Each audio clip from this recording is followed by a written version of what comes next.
let's roll. Okay, so today, all right, welcome to our first webinar, okay? So everybody in the Health and Fitness Inner Circle, we have got Carly Bell joining us today. I've known Carly for about a year, I think. Pretty much we met in Create PT Fitness Forum, and she chatted up and said, I like the way your brain works, and I think we should chat every now and then. And so we sort of have on and off for the last year. And how you going, Carly? Yeah, I'm good. Thanks for having me. I'm excited to just share my knowledge, my brain, my experience with people who want to tune in and listen. So, yeah, keen. That's fantastic. All right, tell the guys who you are. What do you do? Well, I'm Carly, obviously. I'm a life trainer. So I'm a personal trainer, but I've relabeled it as a life trainer. And the reason why I did that is because I don't just support people with exercise and nutrition, which is a massive part of what I do. But what I do in a nutshell is I support people with what's going on with their life, with supporting them with blocks that they might have. They might be really stressed out with their job. They might be having issues with their partner. They might be having money struggles. So with exercise, what I do is I support people to get into what's actually going on, what's causing them being stressed at work. And then what I do is I give them a training session around the issue. So someone might come along and they're like, oh my God, I'm so stressed. I'm like, okay, let's train that out. Let's work through what's going on.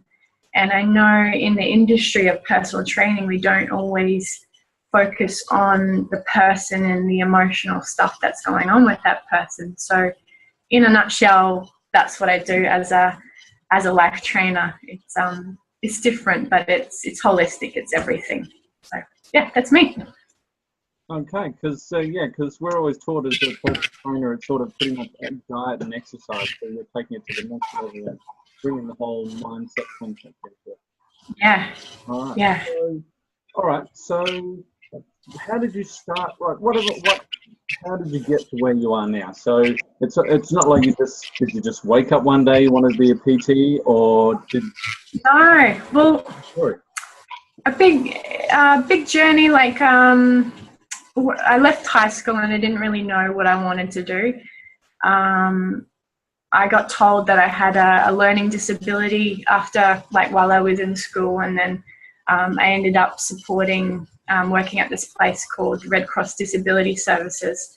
So this was back when I was 17, and then I was working there for a while, and I didn't really know what I could do because I felt like I was dumb because that's what I got told that I was. So leading on from there, I found out you didn't have to go to uni to be a personal trainer, and I loved supporting people with challenging things that they had, that they were going through. And I felt really emotional when I saw people that were overweight and not happy within themselves. So I was like, well, I love exercise, I love sport, and I love supporting people. So I was like, all right, I'm going to do a PT course. So I did that. I went to the UK. I first started up personal training, the POMs, which was really interesting. And they loved me because I was an Aussie. English people seem to love Aussies, and I was traveling around, and so I did that. So in a nutshell, that's where I started, and then been doing it for 11 years now. So, and still loving it. Like I could see myself doing this for the rest of my life, but doing it in different ways. So I'm running workshops and breakthrough sessions as well now. So just branching out, doing different things. So yeah, that's why I started. Okay, so have you ever had a problem with weight or anything? Well, I did. When I went to the UK, I didn't do as much training as I would normally in Australia, because usually outside in the sunshine. Over there, I was drinking pints of beer and eating chips with cheese on it with mayonnaise after drinking the pints of beer. So I put on a fair bit of weight. So then I had to come back home. A year later, I came back home and I was a lot bigger than what I am now. And I really struggled. I remember I had to go straight to my sister's wedding and I was overweight. And I remember looking at the pictures going, I hated what I saw. I was just like, that's not me. It just felt really foreign and I felt really tired and sluggish. So, I had to make some big changes. So, yeah, I have been overweight in my life. So I've experienced that and it's not nice. Okay, you said, all right, so you got overweight. So when you came home, it's interesting you said about the wedding and the pictures. It's almost like it's the standard female answer. They saw themselves in the picture. Usually they turn and say, why didn't you tell me I looked like that? And he said, but I love you for who you are. So you were sort of vaguely aware of it before and you just hadn't made that next step connection, or was that the actual clincher, the decision maker? Well, I knew, like when I was in the UK, I knew that I was overweight, but it was, I suppressed the emotion of how I looked with drinking. I was kind of like a alcoholic and I was having so much fun. I was like 21 and I just kind of dismissed the fact that I was like that. I didn't want to deal with it. Like I just was like, no, I don't care. I'm just having fun, that kind of attitude. And then when I came back home, I had to, like, reality hit. I was like, I've got to go to this wedding, so I've got to be healthy and fit for this. And visually, you care what other people think. You're like, well, these people that I haven't seen in a long time are going to see me and I'm going to be looking like this. So it's kind of like, it's an image thing. And women, we're really big on how we look. We want to look attractive. We want to look fit. We want to look healthy because in society and back then for myself, I was like, well, what are people going to think of me? Whereas now I don't really care what people think of me. I have more self-love for myself. But if you don't have that, then you can, really struggle. All right. So at that time when you made that decision, so what needed to change in your life? Oh, lots of things. How I felt about myself. So my emotions around how I looked, my self-worth. Also, getting back into exercise and enjoying it again, and just really just enjoying being back home in the sunshine and moving my body and eating the right foods rather than eating chips with cheese on it. So just totally changing, my diet and enjoying how foods make me feel rather than the emotion around eating, Okay. So what were the biggest struggles? Because, it's like, the next a gradual process, and what were the struggles involved in that? So struggles back then, this is a really long time ago because I'm 31 now, that was when I was 21, so 10 years ago. Struggles back then, it was getting back into routine and being in a different country. It was like, and I ended up working in a pub as well. So it was like I was doing really late nights and my eating was all out of whack and I wasn't eating the right foods and I was just kind of grabbing whatever because I was being lazy and slack over there because my mind wasn't in the right place. So coming back, it was just adjusting to being back in this country. And what was my biggest struggles? I think just enjoying being back home because I didn't want to be back home back then. It was quite, it was an emotional time and I had to get work here. So my biggest struggle would have been, let me think, just getting back into routine, like having a routine. That would have been my biggest struggle. Yeah. So Yeah, it's really changing. I totally agree with that. Like we've come back from India, you know, we've had this massive emotional journey, this humongous experience. You've got sickest dogs, you know, your entire world has just turned on its axis. Is the only way I can describe it. And you come back, and all of a sudden you're faced again with reality. The nitty-gritty. So you have to take your dogs for a walk. You have to take the rubbish out. You know, you have to do dishes. You've got everyday life which you have to wrap your head around, and the things you used to do, you're in a different place. So, like even for the last, we've been back 2 weeks now, and I've only been able to get back into meditation the last 3 days, and you know, I'm only just feeling strong enough now after being sick to be able to do a workout. So all of a sudden you have these things in. Hang on, I'm out of the habit. I'm out of the, like you said, the daily routine. So the daily routine out of whack.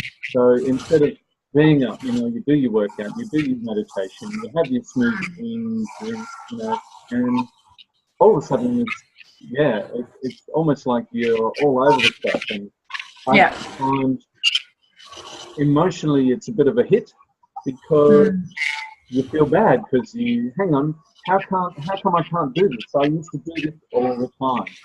Why can't I find time for a workout? I used to do this every single day. Why? So then you start kicking yourself, I guess. Yeah. You know, instead of celebrating your successes as you go along, you can focus too much on the setbacks or the drawbacks or like we were discussing before we started recording the call, you know, you're not, well, I guess you're just not happy with the small things. You know, hey, I did this. This is good. This is going well. And, you know, just in time mindset.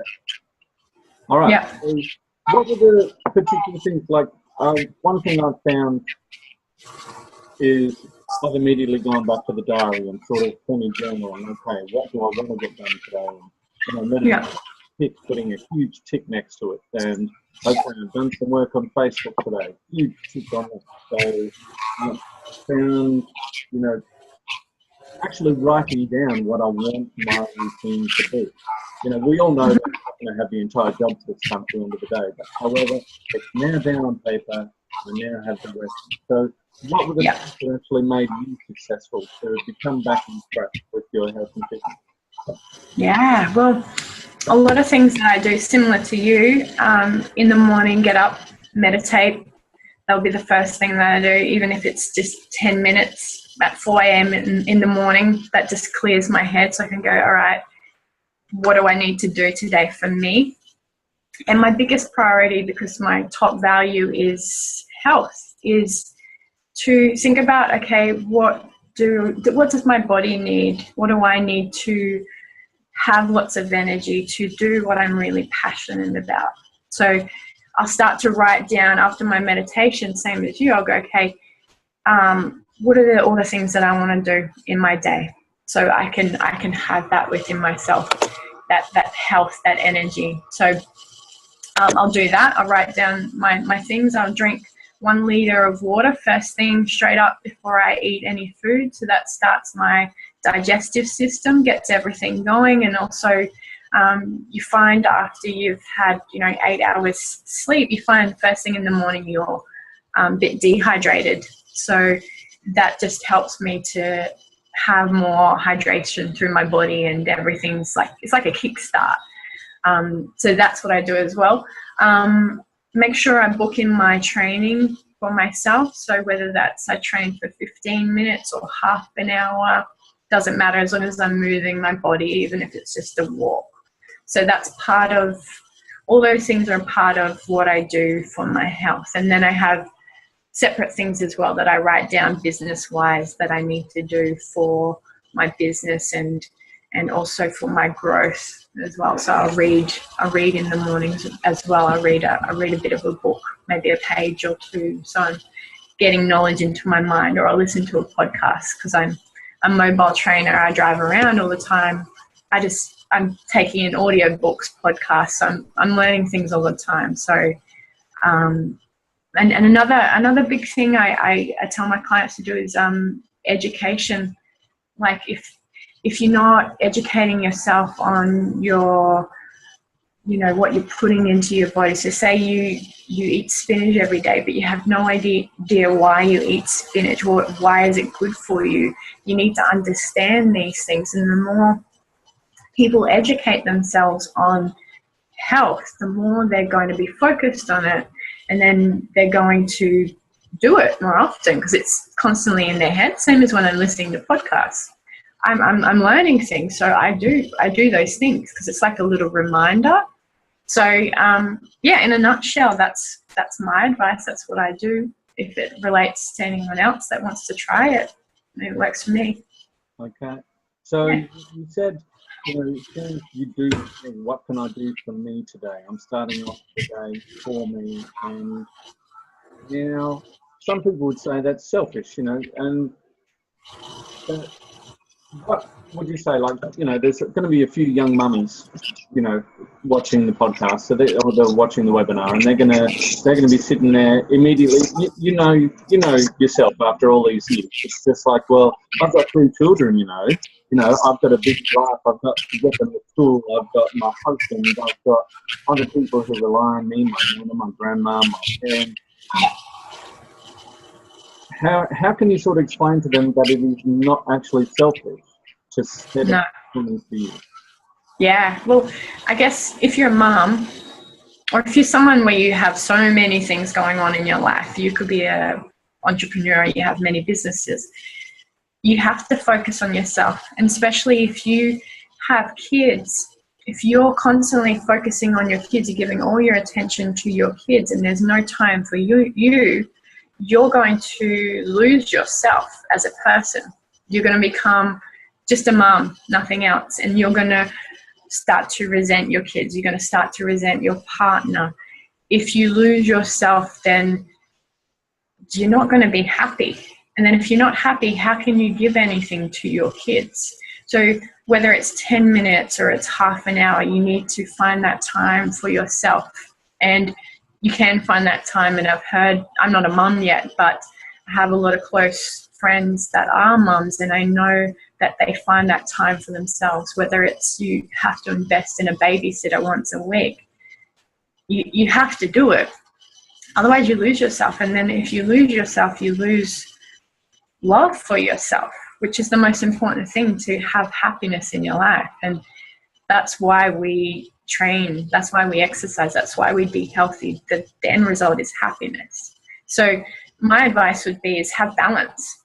Have balance in your life. Have balance in your relationship with your partner. Have balance with your kids. Give them time, yes, but also have balance with you. Have time for you, whether that's do your favorite thing, read a book for a little bit, go to the movies, whatever it is that fills up your happiness, like your love tank. It's like you've got to constantly keep filling it up, otherwise it's going to, like a cup, it's going to empty. If you keep giving it, to your kids, your partner, to your friends, to your mum, to everybody else, in your cup, it becomes empty.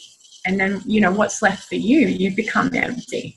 So yeah, in a nutshell, that's what I'd say. So and as we all know, we tend to fill that emptiness up with food.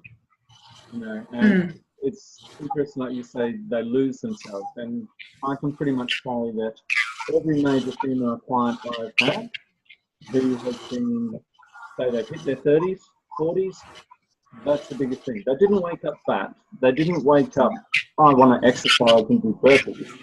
They forgot who they are.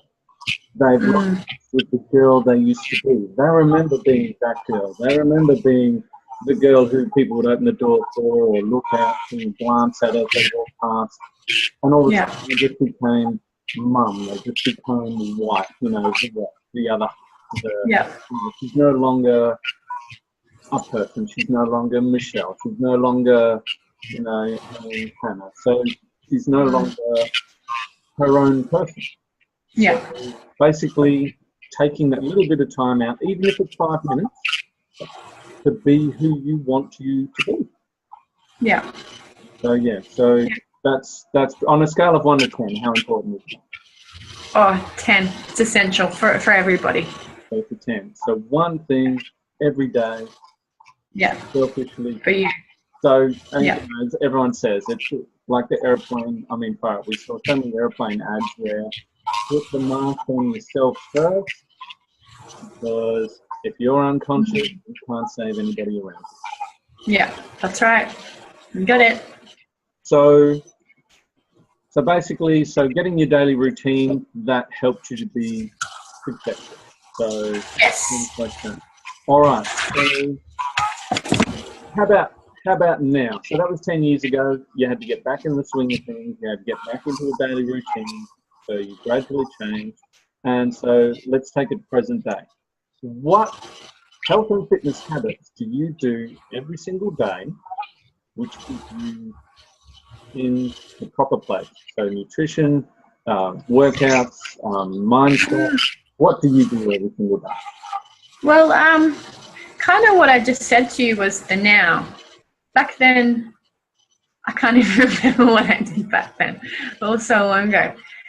It was different to now. That's now because, and the reason behind why I do those things that I do now is because of the growth work that I've done. So over the last 5 years, I've done a massive flip on myself. So I used to be a trainer that was really quiet and shy, and I didn't know how to ask the right questions to my clients. I'd have clients that would come to me and they would be crying in the session.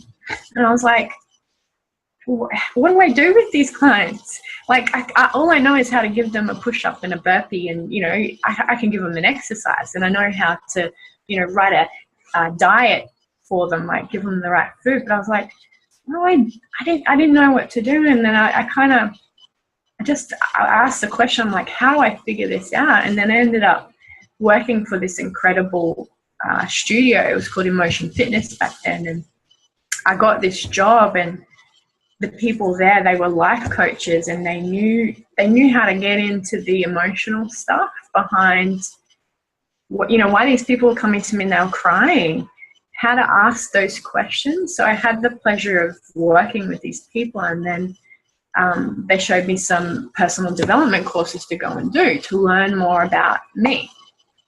So where I'm going on this story is to do what I do today, to have the mindset that I have today, is because I've done work on myself. If I didn't do this work on myself, I couldn't connect with my clients. I couldn't ask those questions that are quite challenging to ask people, because I wouldn't have done it on myself. I wouldn't have gone on that journey to work through my own blocks, my own emotional baggage that I've been carrying around since I was really little. If I hadn't have done that, then I don't think I'd be able to train the way that I do today.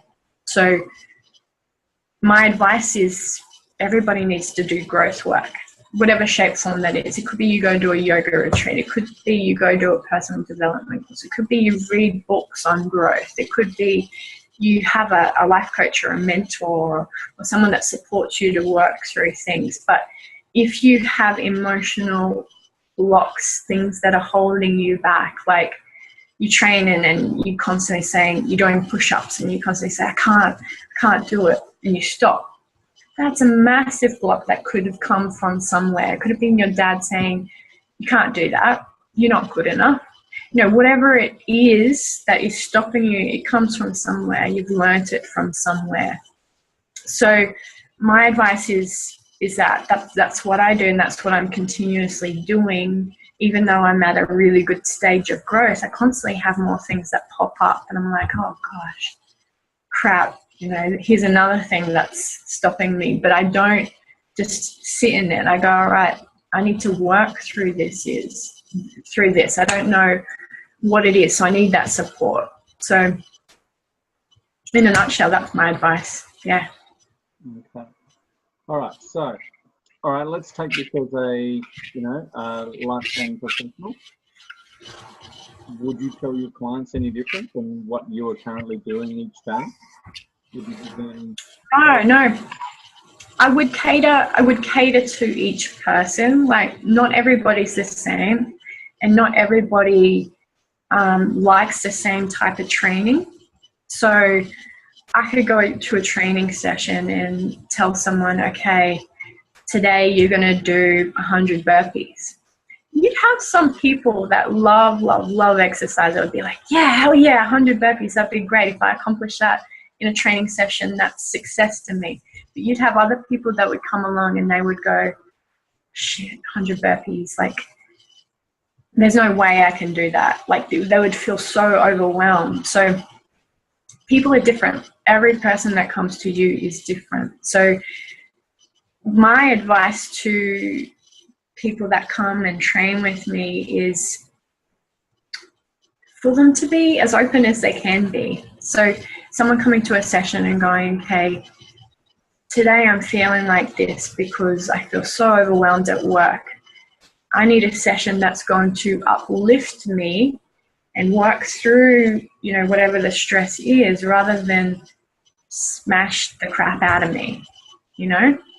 Does that make sense? Yeah. So tailoring sessions for individual clients. Yeah. Yes. What other advice would I give that's different? I've done the same thing. You come into the session, right? Okay, and you just take one look at them and say, "Alrighty, put your feet down. We're going for a walk around the block." Yeah. Pretty much, I've spent my entire session with that person. Just, all right, what's happening? What's going on? Okay. Yeah. How can we? So they've paid for a. Yeah, you're right. They've paid for a smash up. I want to leave like a. But that's not what I mean. Still, like, they come to the session because majority of the time people just want to be heard. And in their world, they might not even have their partner that's there to listen to what they have to say. Or some people just want to come and they just want to feel pumped and empowered and motivated and inspired to take on what they want. But then you get some people that just want to just come and just vent whatever it is. And this week I've had 2 clients that in the session they've just been crying. And they're just like, they were ready to throw in the towel with everything, with their training, with everything. They walked out of the session and they were like, I'm so empowered. I want to take on, my business. I want to have my body like this. They were so clear and specific on what they wanted. They did a 360 and flipped it, but they needed someone to stand there and go, okay, what are you going to do? What actions are you going to take? What do you really want? What's holding you back? So in my training, that's what I do in a nutshell. I will smash through whatever the crap is that's going on in their life and work through it physically, and then empower them to take a new direction and go, okay, this is actually something that's going to support me and give me strength to do or go through whatever I need to. Today it was a relationship breakup, and it was like, okay, well, you got to find the strength to get through this, and training is going to be your thing to have the strength to go through what you need to go through over however long it's going to be to heal from that. And another bit of my advice would be getting clients clear on what it is that they want. Like, some people come in, they don't really know what they want. They're like, I've got to see a trainer because I want to lose weight. It's like, but why do you want to lose weight?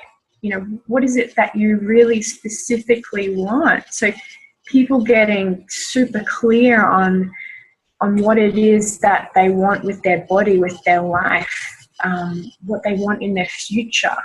And then going, okay, you know what you want, you know what your why is, the emotion behind the want. So say someone comes to me and they go, I want to have a 6-pack of abs. I'm like, okay, cool. What's that look like? What's that feel like? Get them to visualize it. Get them to visualize it and be in that emotion of having that. And then going, okay, why do you want a 6-pack? And they're like, oh, well, my friend, she's got a 6-pack and she gets all these guys, whatever it is, the emotion that's driven behind the want. And then go, okay, right, that's your why, the emotion that's behind it. And then go, okay, well, what's it going to take to get that? Because people go, okay, I want this massive thing, but what are the steps to get to there? What's the action that you're committed to take?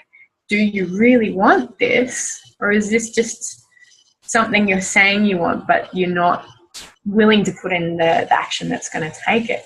And with me, I'll qualify people. I'll sit down and I'll figure out what they want. I'll go, are you ready to train with me? Because you're going to get what you want, but are you ready to do what it takes? Yeah. And majority of people aren't. They're not ready. They're not ready for what they really want. It's a dream, but they don't want to take the daily steps to get what they want. So you qualify them, and if they're not ready, they're not ready. But the whole thing is, and that's where, that's exactly right. Sometimes what we want, that is truly what we want. But the next thing is, we're not willing to do what it takes to get there. Mm-hmm. Not everyone wants chicken and broccoli. Not everyone wants to get up at 6 a.m. and train for an hour before they start work. Not everyone. So then you have to change your goal accordingly. Because it's okay. I think what people really need to realize is it's okay to be not willing to do that. But not only that, it's not necessarily not willing. And I'm sure this is where a lot of the people who are going to watch this webinar is, it's not that they're not necessarily willing, they're not able to. They've got 3 children, they've got a husband, they've got they're part-time mums, they've got responsibilities, part-time job, and juggling all of that and being able to find an hour a day to go to the gym is very possibly going to be difficult. So the whole idea is, I feel, is that do what you can with what you have. Yeah. So what are the tools you have available? So you might not have access to a full gym. So you might have 1 kettlebell and 1 step. Okay. The next thing, how much time do I have to dedicate to that? Okay. I can use 30 minutes every 2 days. Okay. Yeah. We can work with that. We can come up with a workout with 1 kettlebell, 1 step, 30 minutes, and do that every 2 days. And then what we do is we'll adjust our nutrition accordingly. And, nutrition is the same. Not everyone has unlimited access to organic free-range chicken or, organic vegetables and everything like that. Some people flat out buying, the Coles special meat and frozen vegetables. But again, deal with what you've got. Yeah. Do what you can. Yeah. And so that sort of, amazingly enough, you've hardly touched on nutrition. You've hardly touched on the type of workouts people should be doing. Basically, everything for you, mindset is pretty much almost everything. It's where are you at now? Where do you want to be? You need to come up with steps to get you there. Yeah. So for people who are, people starting out, they're probably not ready for that. They're just at the, oh crap, I need to do a workout. Oh crap, I need to stop eating shit. Yeah. So what would you tell those people? Well, first I'd ask them, what triggered them to make them go, holy crap, I have to do something. What was the point that made them go, wow, I've put on all this weight, I hadn't even realized. What was that? What was that initial point? And then, like you're saying, what's realistic? What can you do to start? Whether it's train once a week, if that's all you can do to start, take baby steps, because people tend to make training so big and overwhelming that they're like, oh, I don't even want to start. It's going to be painful. I've got to get up early. I've got to eat broccoli and chicken, and I can never eat chocolate. It's like, no, make it realistic, but make it enjoyable. Do the things that you want to do, whether it's you want to go hike up a mountain once a week and then meditate at the top of the mountain because you love that, do that. Like if people exercising and it's boring, they're not going to want to do it. Like, keep changing it up, train to music, make exercise enjoyable, because we have a mindset where, okay, exercise is going to be painful. I've got to do 100 burpees and it's going to hurt. Yes, training is going to hurt, but it's how you think about it while you're doing it. So if I'm going to do push-ups, I'm like, okay, I want to do push-ups because I want to be lean in my arms. I want them to look amazing. I want to, you know, when I'm wearing a dress, I want it to look a certain way and feel a certain way. I'll feel strong as a woman. That's why I want to go through the pain of a push-up, not because I have to do this. If I don't do this, it means I'm going to be overweight. You know, people aren't thinking about the positives with exercise. It's fun. Creating a positive. Yeah. You know, seeing. Yeah. So that would be my advice. So essentially, yeah, you have to look at the benefit, which is beyond what you have to do to get. Yeah. Yeah. All right. So you see your clients. You see them on a daily, weekly basis. Yep. What would you say the biggest struggles are? That pretty much is the same throughout most of them. What is the biggest struggle? People focusing on what they don't want. So coming to a session, and every session that someone comes to train with me, I go, okay, what are you training for today? What's your purpose with your training session? And each session, it's different. You know, it could be whatever they wanted on the day. I want to have more energy because I'm so tired. They focus on, I don't want this weight around my tummy. I don't want to feel tired. I don't want, it's all around what they don't want. And I flip it and I go, okay, well, what do you want? You want to focus every single day on the things that you want. So then you can create more of that in your actions and what you do and what you say. I'm a firm believer in the words that you use is what you start to get if you keep reinforcing it. So that's one of the biggest struggles, is not knowing specifically what they want and saying that.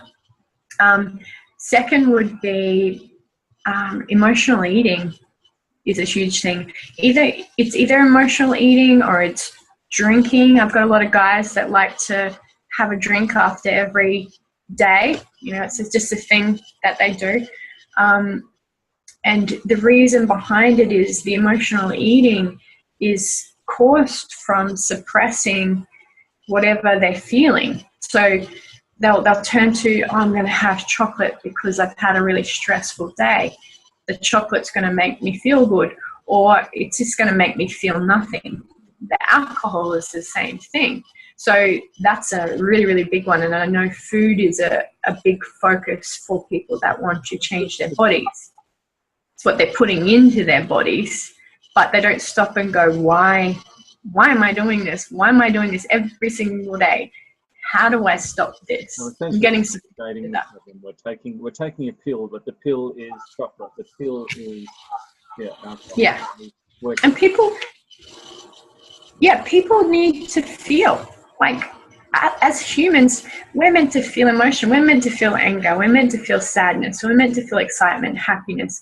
All these things are natural. If you suppress it, then it's going to become like a big like volcano. You're going to explode one day. If you keep suppressing it with things, one day you're just going to lose it. And that's why, you know, a lot of people are depressed, and it's all just suppressing emotion. We just have to feel it. And my biggest advice is training. Train out the stuff, whatever it is. Physically train it out. Then your body becomes incredible because you're allowing the stress to come out of your body. So then your body becomes really lean because everything functions properly, because there's no stress that's stopping everything, your metabolism, from being fast. And we forget about that part of exercise is the emotion. Yeah, it's really interesting, actually. So basically, well, I had a coach explain to me once that what she figured I needed was a vomit bucket.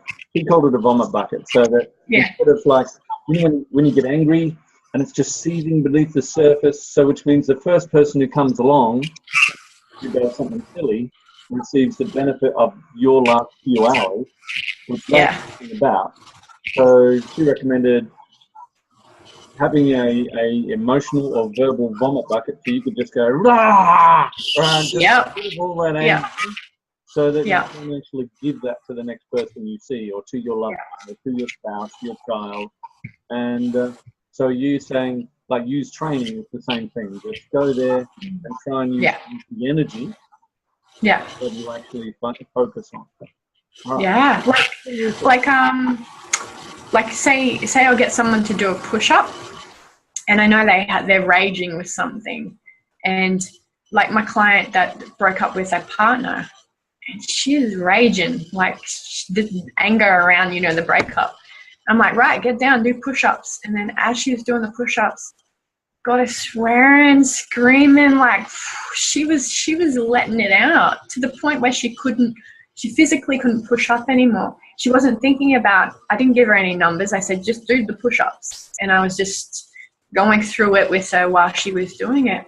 She just allowed it to come out. And for women, I know we don't express our anger much. We're in fear of hurting other people. But as women, we need to have that power, and we need to express our anger. Otherwise, it goes in, the wrong areas, at our kids or at our dog or, partner. The same. Partner. Yeah, partner. You just lose it. But if you can train it out, then you're going to have more control over your anger. In those situations, you'll be able to go, okay, I'm feeling furious right now. I don't want to let it out on this person, so I'm going to go and train.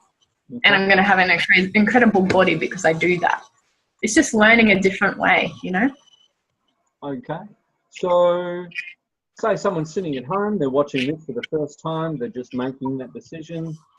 Yeah. What is the first step you recommend they should do? Okay, you realize you need to do something, you need to make it. So, well, what I would do for whoever's watching is contact someone that is already doing it. Contact someone that is healthy, fit, and a good role model that you've seen in your world, whether it's a friend, whether it's a coach, a trainer, whether it's, you might not even have someone in your world like that, then just do some research.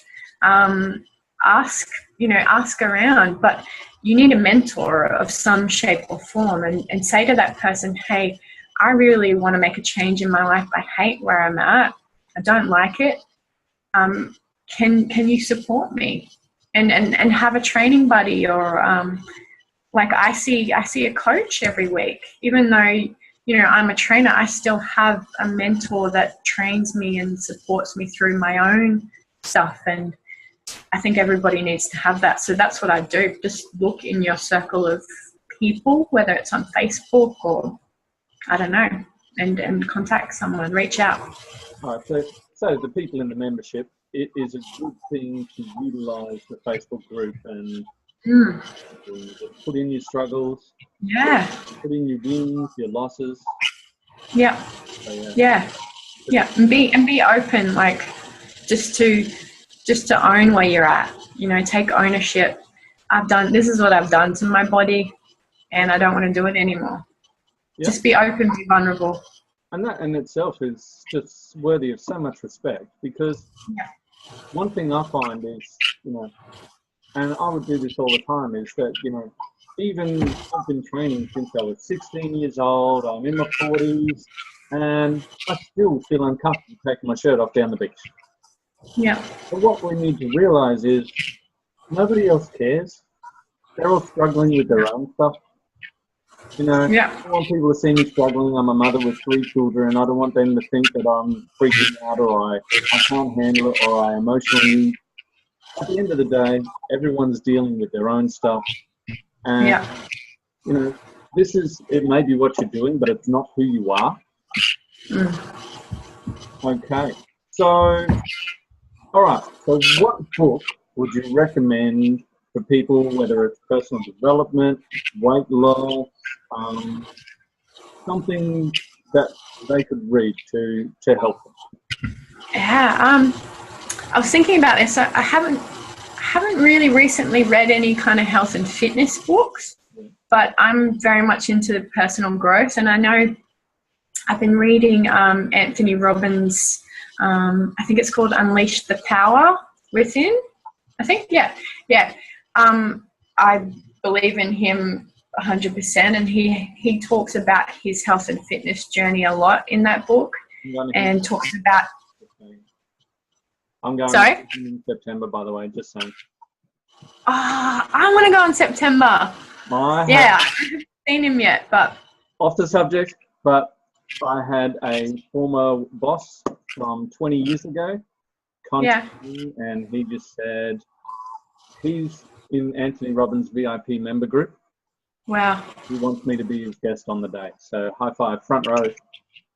Oh, jealous. Yeah, I'm definitely, that's on my goals list to do this year, get there in September. Yeah. But yeah, so yeah, read his book. He'll teach you about his story with his weight loss journey, but he's a lot around the mindset and changing that first before you start to lose all the weight. It's emotional. That's awesome. All right, so that one, okay. I think I might even have it over on the other side of the bed there. Is it Unleash the Giant Within? Maybe. I don't know. I'm reading it. It's Unleash something. Yeah, honestly. All right, so he's really good. Now, next, technology-wise, everyone carries their smartphone with them. I get to use my Fitness Pal because it's there all the time. You can use it online, on the computer, on your phone. I find it very, very handy. Is there an app or anything that you would recommend to help people be more successful with their health? I don't use a lot of fitness apps, but I'm the same with the My Fitness Pal. I get my clients to, because I have a Facebook group, I get them to daily post their workouts that they're doing on there, and I do that because they've got a competition that I'm running. If they can do the most exercise posts in a month, then I give them a prize, like a massage or something, and it motivates people to train more. So I just say My Fitness Pal. Okay, so I like the idea of gamifying it. That's awesome. People love competitions and free stuff. That is cool. All right, so what have we got?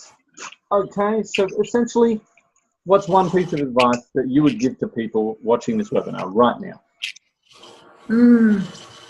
My biggest advice is to take action, to do something. Like after you learn something on a webinar or a book or from someone you're speaking to, straight up take action. And I'm a big believer in action, and I've gotten to where I am with my body and my business because I've taken action. I've gone, all right, that's worked for someone else. I'm going to give it a go. It might not work. It might work. My biggest advice, just do it. And if you're struggling to do it, get support. Get support to take action. Just do something. I like the analogy. It's your car on the side of the road. If you're pushing the car, you can change the direction really easy. But if you're sitting in the car, it's a nightmare to try and change the direction of those tires. You just struggle with the steering wheel. So as long as the car is moving, you can go whatever direction you want. That's right. All right. So, Carly, I think that's pretty much there. We're up on the hour now, so we pretty much covered so many things. And that went in like 5 minutes, I saw. And, it seemed like an hour. Have you got any last thoughts? No, I don't think so. No. All right. Well, all I can say is thank you so much for your time. I really, really hope this helps some people. And if people want to find me, they can get me at www.herandherfitness.com.au, and I'm based in Brisbane, but I do daily videos which are on my website, and I just teach people about my story. So yeah, if you wanted to get on my mailing list, go to that website and check me out. Okay, everybody. So that's Carly Bell at herandherfitness.com.au.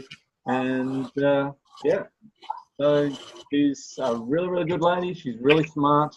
And Carly, thank you so much for your time today. Pleasure. Thank you. All right. Have an amazing day. Okay, bye.